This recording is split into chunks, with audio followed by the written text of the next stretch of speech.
Like any survival game, there are so many things you need to prepare at the start, from gathering of resources to even getting food.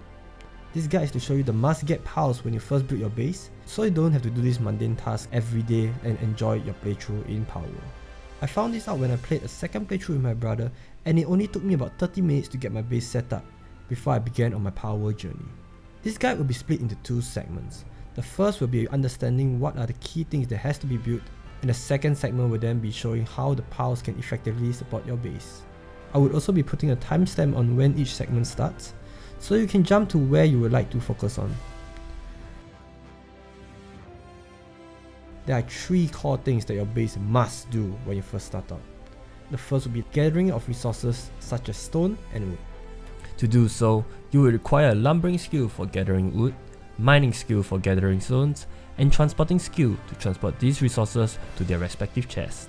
The second thing would be creating a sustainable food supply, so that you do not have to bother about the lack of food for you and your pals as you happily explore Palworld while enslaving your pals to never-ending work.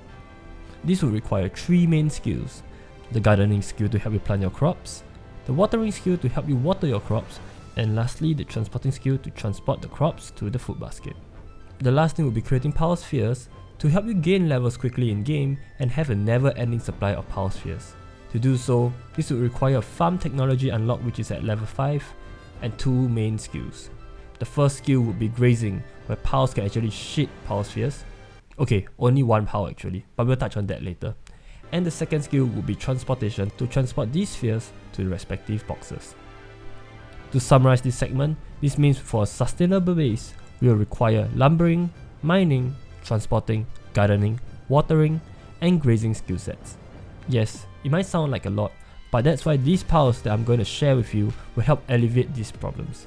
So let's move on to that segment, shall we? The PALs I am going to recommend today can be found near your starting area, so you don't have to run across the map to get this done.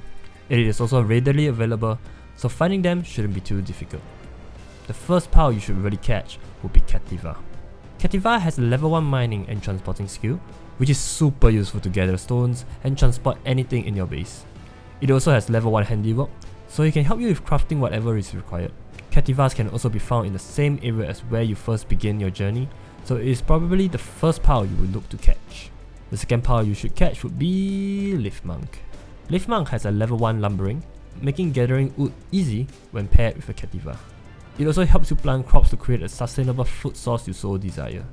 Leaf monks can be found further up north where you first spawn, so you should consider snagging them up early into the game. The third PAL you should catch would be a Pangolin, with the reason that he has level 1 watering and level 1 transporting skill. This means you'll be able to water the crops after they have been planted by Leaf Monk and harvest them when they are ready. In the middle to late game, you can even celebrate the existence of penguins in Palworld by shooting them up in the air. You can find pangolins here, which is actually not very far from where leaf monks are, so it is advisable to actually catch them together at the same time. The last PAL that you should catch would be a Vixie. Why? For one reason: he shits PAL spheres. Yes, you heard that right, he shits PAL spheres. All you gotta do is put him in the ranch and he will poop PAL spheres for you. Vixies can be found here. They are slightly further out, but it is not unwalkable, and I really advise you to head over there, catch a few Vixies and just head back to base. So these are my recommended PALs that you should catch to ensure that your base is sustainable while you travel out in Palworld. Did I miss any PALs that is required for a sustainable base? Let me know in the comment section down below. If you guys enjoyed the video, I would really appreciate it if you guys hit the like button, as it will really boost the video up and show my video to other viewers. If you do want more Palworld content like this, be sure to hit the subscribe button as well, as I'll be posting funny Palworld clips and also guides whenever I have the time. That is all for today, and I'll see you in the next one. Peace!